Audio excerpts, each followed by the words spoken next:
कि जिंदगी की भागदौड़ में हम अंदर से जैसे उबल रहे हैं। आज हम एक ऐसे ही पुराने रहस्य की बात करेंगे, एक ऐसी तकनीक जो सिर्फ एक सांस में सुकून और ठंडक देने का दावा करती है। हाँ, हम सबने महसूस किया है, वो तनाव, वो बेचैनी, जब लगता है कि बस अब दिमाग फट जाएगा। लेकिन क्या हो अगर इसका हल हमारे बिल्कुल सामने हो? सच कह रही हूँ, हमारी नाक के ठीक नीचे। चलिए पता लगाते हैं। तो हजारों साल पुराने योग के ग्रंथों में एक ऐसे तरीके का जिक्र है जो सुनने में तो बहुत सीधा साधा है, पर उसका असर किसी जादू से कम नहीं माना जाता। इसका नाम है चंद्र भेदन प्राणायाम।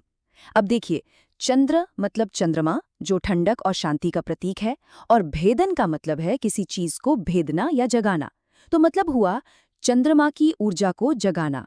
और तरीका बहुत ही आसान, बस अपनी बाईं नाक से सांस अंदर लेनी है और दाईं नाक से बाहर छोड़नी है, बस। और इससे जुड़े जो दावे हैं वो तो सच में कमाल के हैं। जरा सोचिए, एक ऐसी ब्रीदिंग टेक्निक जो सिर्फ शरीर को ही ठंडा नहीं करती, बल्कि भागते हुए मन को भी शांत कर दे, तनाव को जैसे पिघला दे, और शायद शायद बेहतर नींद लाने में भी मदद करे। सुनने में थोड़ा ज्यादा ही अच्छा लगता है ना? तो सवाल ये उठता है कि आखिर ये काम करता कैसे है। इसके लिए हमें हठ योग के दर्शन को समझना होगा।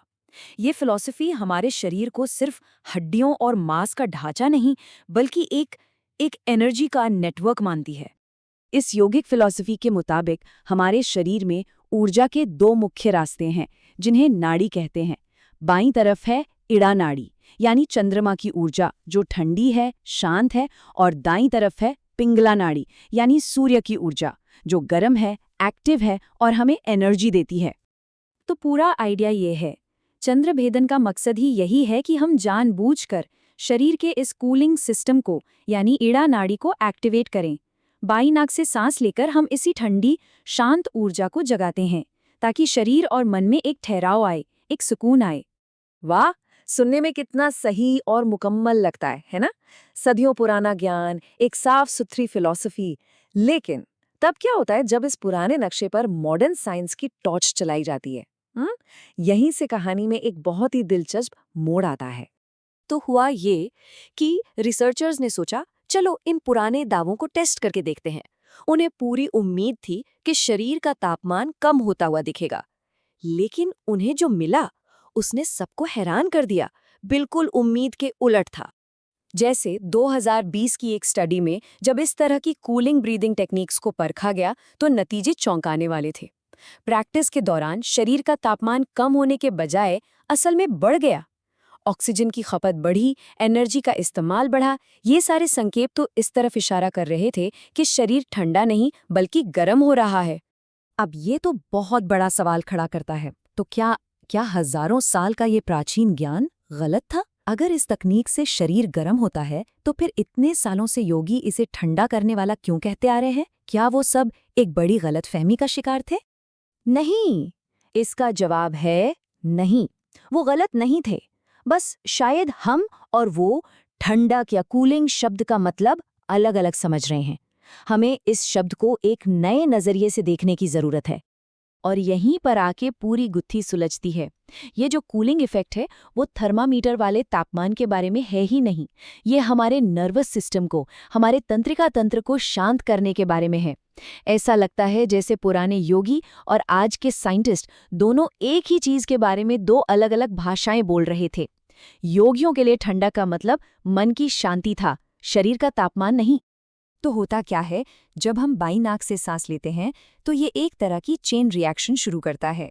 ये हमारी एक बहुत ही जरूरी नर्व, वेगस नर्व को सिग्नल भेजता है, और ये वेगस नर्व हमारे पैरासिम्पैथेटिक नर्वस सिस्टम को एक्टिवेट कर देती है।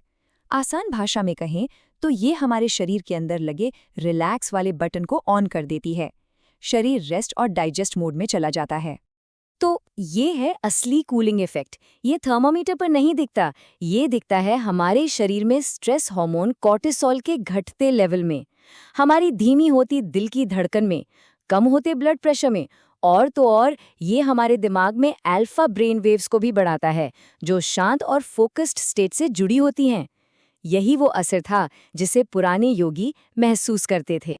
तो अब कहानी के सारे धागों को एक साथ जोड़ते हैं, जहां पुराना ज्ञान और नई साइंस मिलकर एक बहुत गहरी सच्चाई को सामने जाते हैं। हठ योग प्रदीपिका, जो योग का एक बहुत ही महत्वपूर्ण ग्रंथ है, उसमें एक बात कही गई है जो सब कुछ बयां कर देती है। चले वाते चले चित्तम, निश्चले निश्चले भवेत।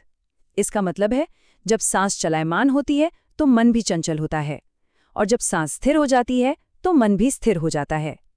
असल मकसद हमेशा से ही मन को शांत करना था, और सांस उस शांति तक पहुंचने का रास्ता थी। तो आखिर में पहेली सुलझ गई। वो पुराना ज्ञान कभी गलत था ही नहीं। वो तो बस एक ही सच्चाई को बताने के लिए एक अलग भाषा का इस्तेमाल कर रहा था कि एक शांत सांस ही एक शांत मन की बुनियाद है। चंद्रभेदन वाकई ठंडा करता है, पर हमारे नर्वस सिस्टम को, हमारी त्वचा को नहीं। और ये एक बहुत बड़ी याद दहानी है कि हमारी सांस ही हमारे शरीर और दिमाग के बीच का पुल है। ये सोचने पर मजबूर करता है ना? न जाने और कितने ऐसे पुराने रहस्य हैं जो बस इंतजार कर रहे हैं कि आज की साइंस उन्हें फिर से खोज निकाले। शायद अगली बार जब कभी तनाव महसूस हो तो बस एक सांस लेके देखिएगा, बाई नाक से।